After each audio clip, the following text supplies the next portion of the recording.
Durbinçəyə yaxına bir daha mövrid var. Xanım, vaxt ala bilirəm bir dəqiqə. Haydi buyurun. O durbinimiz bir dənə çalış götürürük, pəxş olacaq Instada. Müşkül yoktu. Pəxş ilə müşkülüz yox. Ben rahat ol. Xanım, bu vəziyyət iqtisadidə xanımlara nə mənə işi tövsiyə edirsiniz? Behtarin rəhbəri pul dəraverdə nə mənə işi tövsiyə edirsiniz? Mihriyat da o. Mehriyə? Bəli. Nəcür ya? Mesela ildə geyəcəksən ərə, boşanasan, sıçama olasan, qoysan cibi və yeyib içib yatasın. Xanım, ya nə mənə bu nə işdir?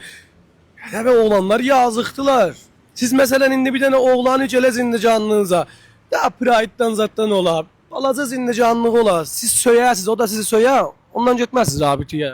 Pride nə nədir? Mən tipo styleımdan olmaz ki, Pride. Mən ayda bir daha Pride pulu xərcləyirəm. Mən bir daha medal pulum 5 daha Pride puludur da.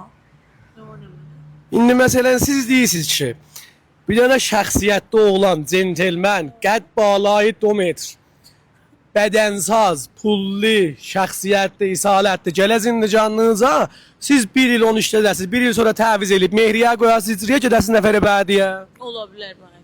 Sizin bu xassələrinizin qabağında çox məzirət istəyirəm deyə bilirəm. Zırt!